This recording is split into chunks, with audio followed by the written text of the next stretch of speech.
Bonsoir tout le monde. Dans cette vidéo, on va voir comment gérer la gestion des fournisseurs et la gestion des clients. Donc ici, on a ajouté la gestion des clients, des fournisseurs. Vous voyez ici, le code fournisseur se génère automatiquement. C'est-à-dire là, quand j'ai fait new là, il va mettre à jour le code client. Il va générer automatiquement le code fournisseur ici. Et idem là, si j'ai fait pour les clients ici, donc, il va générer automatiquement le code client, d'accord, à partir d'une table. Donc, là, qu'est-ce qu'on a fait là?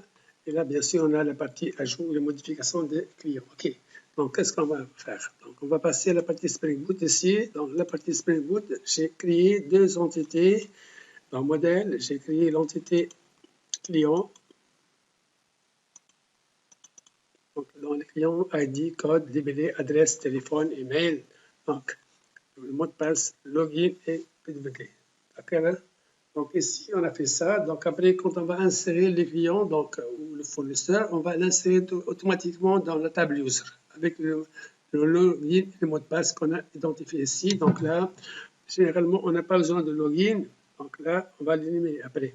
Parce que là, je vais prendre comme email comme le login des clients et l'email des fournisseurs, c'est le login des fournisseurs. Donc là, je n'aurai pas besoin de ça. On va supprimer le login et dans les deux tables. OK. Je vais faire après. Donc, on a généré l'entité client. D'accord? On peut supprimer ça ici. D'accord? On peut supprimer ici. Donc là, je vais supprimer le login ici. OK. Je vais éliminer le login de le string ici.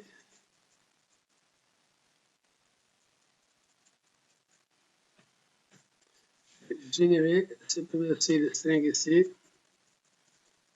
Login. OK. Je vais supprimer ici. Donc là, le login ici. Et là, donc là, je vais sauvegarder. Aussi, donc j'ai généré l'entité login et client. J'ai créé le contrôleur login ici, le contrôleur client. Donc, dans le contrôleur client, qu'est-ce que j'ai fait là? Donc ici, on a importé client service. Donc, les paramètres de service, on va voir pourquoi on a fait ça. Donc ici, on n'a pas utilisé ça. Aussi, donc, je n'ai pas utilisé ça. Donc, j'ai importé. OK. Donc, client API control. Donc, là, c'est get list client. Là, c'est get par ID. Ça, c'est post. Ça, update. Donc, je n'ai pas mis toutes les informations pour update. Et là, c'est delete. Donc, ça, c'est pour les clients. Donc, on a créé aussi l'entité client service. Donc, le client service, donc là, récupérer le client. Là, récupérer le client par code. Et là, quand on va sauvegarder les clients ici, quand on sauvegarde les clients, donc là, ici, on va incrémenter donc, la table paramètres. Donc, dans la table paramètres, qu'est-ce qu'on a? On va voir avant. Donc, j'ai créé une table paramètres ici. Paramètres dans lesquels qu'est-ce qu'il y a? Il y a les attributs, c'est les coordonnées de la société avec lesquelles je vais travailler, d'accord? Donc, les véhicules, les libellés d'adresse, matricule fiscale, les mails de la société, les libellés de téléphone, les numéros de clients et les numéros de fournisseurs. C'est-à-dire, par quoi les numéros de clients commencent? Généralement, on gère le code comptable, donc les numéros de clients et les numéros de fournisseurs. Donc, ici, dans la table, vous voyez ici, dans la table, donc là, dans la table paramètres, j'ai mis votre client initialisé 410.01 et dans la table numéro fournisseur, dans le numéro fournisseur, je mets 410.01 et l'ID c'est 1. Donc là, j'en ai une seule ligne. Donc normalement, il y a une seule ligne par paramètre, c'est le coordonnées de la société. Et là, dans le coordonnées de la société, j'ai inclus le numéro de client et le numéro de fournisseur. Et quand je vais créer un client, donc voilà un fournisseur, je vais récupérer ce code-là, là, Et quand on va sauvegarder les clients, j'incrémente ce numéro-là, d'accord? Donc, qu'est-ce que j'ai fait ici? Vous voyez ici, donc, dans le contrôleur, dans le service, quand on fait un poste ici des clients, donc, qu'est-ce que j'ai fait? Je vais find by1, donc paramètre de la société, je vais chercher paramètre info, donc le paramètre, s'il est présent, j'incrémente, donc, param get, param info get, je récupère l'entité et j'ai fait set nimc égale get nimc plus 1 et je sauvegarde. Puis je sauvegarde des clients, c'est-à-dire soit pour les clients, soit pour les fournisseurs. Quand je sauvegarde les clients pour les fournisseurs, donc même chose pour les fournisseurs, quand je vais sauvegarder le fournisseur, je vais incrémenter le niveau de fournisseur ici, d'accord? Donc là, pourquoi langue ID égale 1? Parce que là, dans ma table, j'en ai une ligne et l'ID c'est 1 ici. Vous voyez ici, là, l'ID pour l'entité société paramètre, c'est 1. Donc, je récupère cette ligne-là et je vais modifier, donc ici, donc, quand au niveau de sauvegarde fournisseur ou de sauvegarde client, j'incrémente les paramètres et je vais sauvegarder. Donc, j'ai fait ça au niveau de service. Donc là, idem, donc là, get all, d'accord?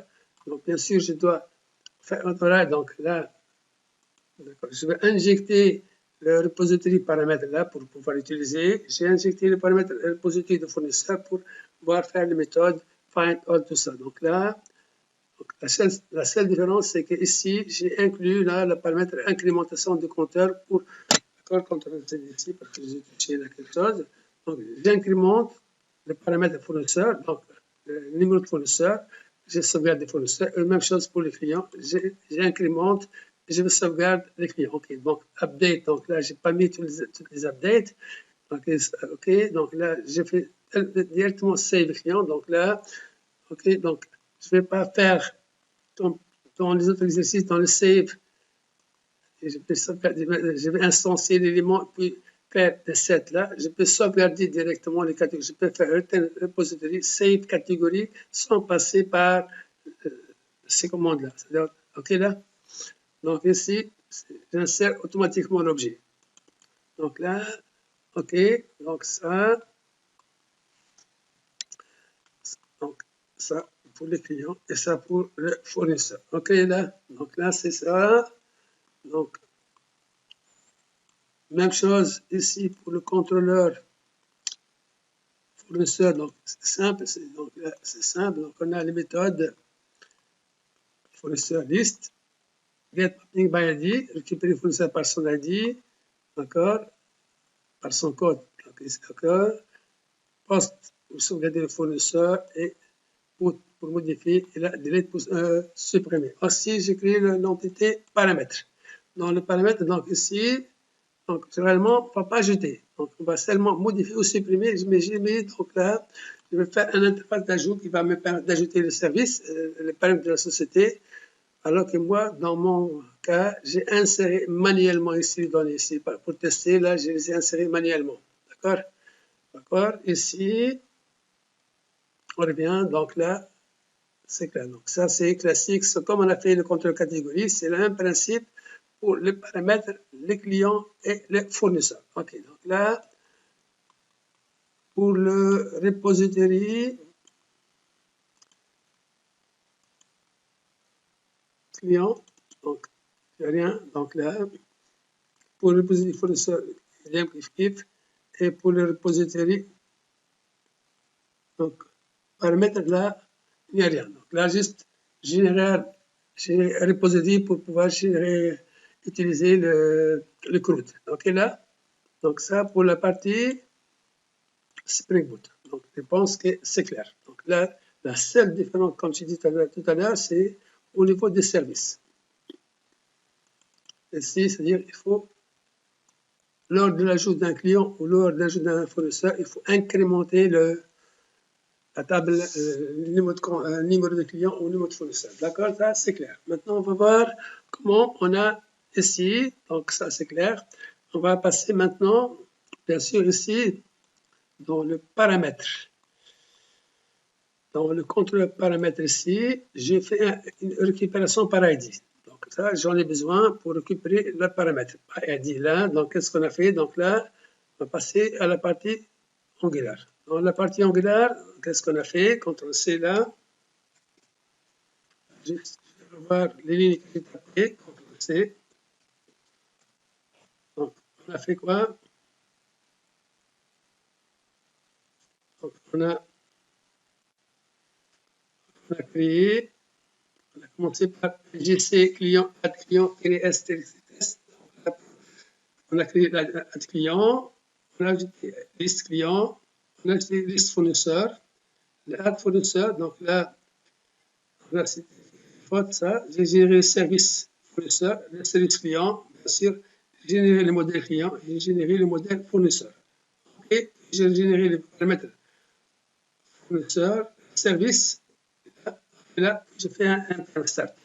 Maintenant, qu'est-ce qu'on a fait? Donc, dans les clients, on a les informations des clients, donc le code, les libellés et l'adresse, le téléphone, le type, le fax. Donc là, je vais supprimer le login ici parce que je n'en ai pas besoin de login.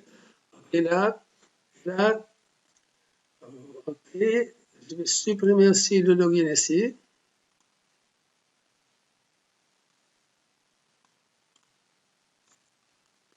Ok, idem pour le fournisseur, je vais supprimer le login. Je vais supprimer à partir de l'interface le login. Okay. Ça c'est clair. Donc qu'est-ce qu'on a fait? Donc là, au niveau du client, quand on crée un nouveau client, là, donc on a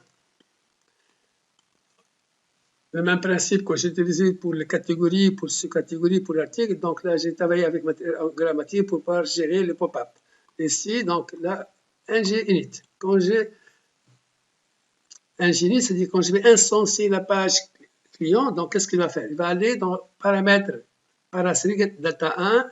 Donc il va aller à cette méthode-là, dans le service ici, paramètres. Service paramètres. Donc il va get ID. Donc, observe le getID. Donc, qu'est-ce qu'il va faire? Il va aller dans le contrôleur paramètre, il va récupérer le paramètre par son ID, par 1. Et là, quand il va le récupérer, qu'est-ce qu'il va faire? Regardez qu'est-ce qu'il va faire ici. Ça, c'est ici, là, add client. Donc là, il va get data, il va récupérer data, 10 paramètres response. Donc, j'écris ici, j'ai fait paramètre de type any. OK. Donc, quand je vais récupérer l'objet ici, donc qu'est-ce que j'ai fait, s'il vous plaît? Donc, j'ai fait dispatch égale response. Je récupère le numéro de l'objet, OK? L'objet paramètre, et j'ai fait 10 fcode, set value, 10 paramètres LMC. Je vais récupérer le numéro de client à partir de la table paramètre, je vais mettre dans le code. Aussi, OK? Donc, ça, c'est juste comment récupérer le code. D'accord? Idem pour les clients, donc pour le fournisseur, quand je vais instancer un GNI, c'est-à-dire, donc là, je récupère l'entité paramètre et je prends le numéro de fournisseur. Donc ça, c'est comment récupérer, comment je vais générer automatiquement les données. Donc là, le reste, c'est comme on a fait pour d'autres exercices, c'est-à-dire là, on a on submit, donc là c'est for avec S. OK. Et là, c'est for avec S. OK. Donc là, en principe, c'est simple. Juste, il y a un changement à faire parce que ici, quand j'ai modifié au niveau de Spring Boot, apparemment, j'ai utilisé find by God. Donc, au niveau de paramètres client, je fais pour le find, je fais find by code. Donc là, j'ai passé, c'est pas le code, l'ID que j'ai passé, c'est le code. Donc find by code. Donc là, je dois passer ici, au niveau de, ici, c'est le code que je vais passer. Je ne vais pas passer l'ID. Donc ça, c'est Ici, pour les clients aussi, c'est idem. Donc, je dois passer liste client ici.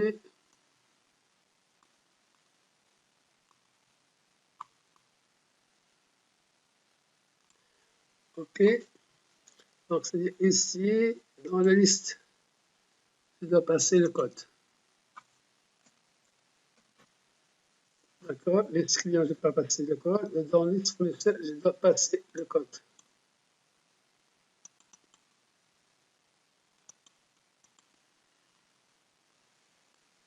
Code ici.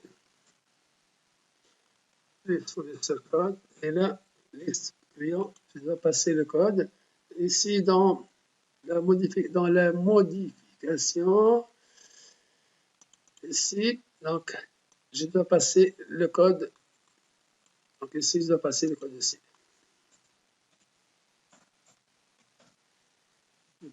Donc là, dans la méthode update, je dois passer le code et l'entité. Donc, comme on a fait pour la gestion des catégories, donc ici, donc ça pour. Et là, c'est pour add fournisseur, kiff. Donc là, ici, je dois passer le code.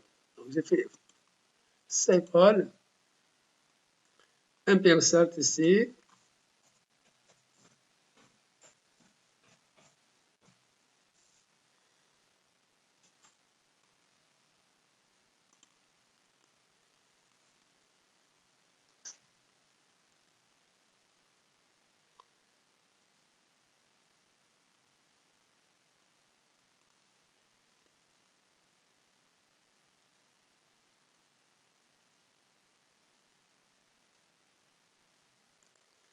On va essayer de tester l'ajout ou la modification des clients ici. Donc là, juste. Donc, avant de tester, j'ai fait quelques modifications dans le diagramme de classe. Donc ici, dans l'entité client, donc ici, j'ai mis là le code doit être unique et l'email doit être unique aussi. D'accord? Et là, j'ai demandé que le nom, l'IB doit être no blank, ça de secondes, et aussi le mail, no blank, ça de secondes. Puis j'ai généré le get setter et le constructeur. Donc là, j'ai forcé que le code soit unique aussi. Donc le code client, il est unique et le mail est unique. Idem pour le fournisseur ici. Le code, il est unique ici, là.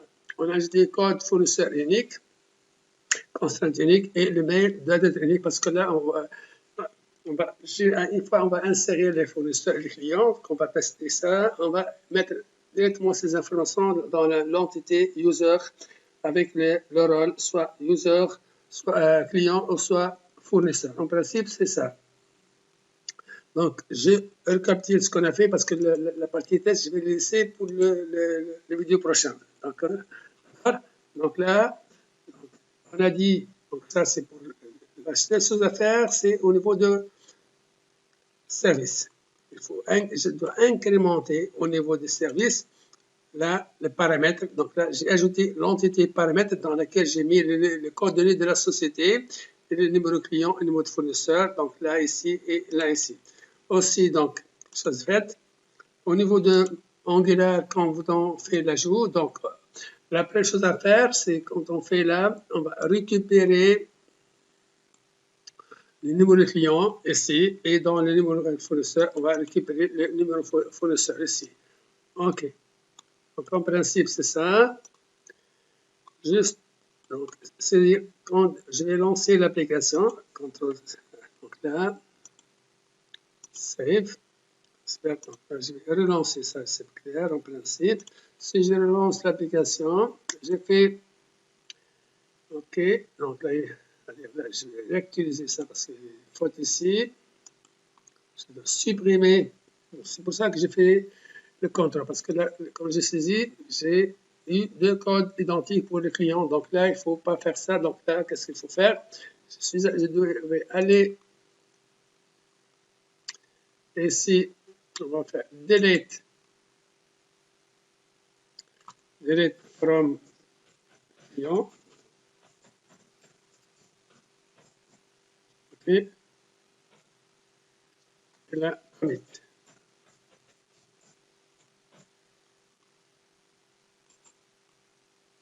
OK. Si je viens ici, dans le cas ici, je vais avoir une liste mise en principe. Je vais actualiser ça. Pas supprimer, pourquoi ne pas supprimer? On va voir ensemble. OK. Qu'est-ce que j'ai fait là? Vous allez dans PGAdmin, j'ai fait delete. Si j'ai fait là au niveau des, j'ai fait là au niveau des clients ici, data Oreos, on va afficher les sites. OK, là, donc ici c'est clair. Donc là, qu'est-ce que je vais faire? Je vais relancer l'application. Je vais relancer CTRL-C ici. npm start.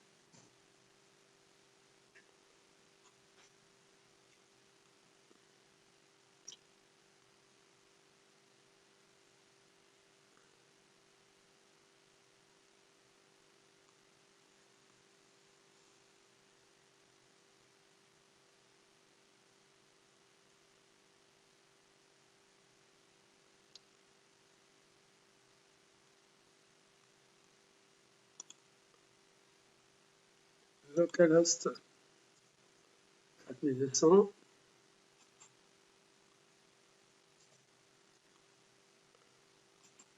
Je n'ai pas encore fait le garde-fou concernant le login. Là, donc là, les clients, donc il y a quelque chose qui cloche. Pourquoi? En principe, la base elle est vide.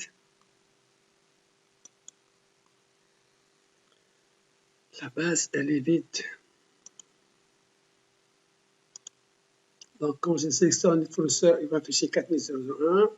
Quand je sélectionne les clients, il va m'afficher 410.001.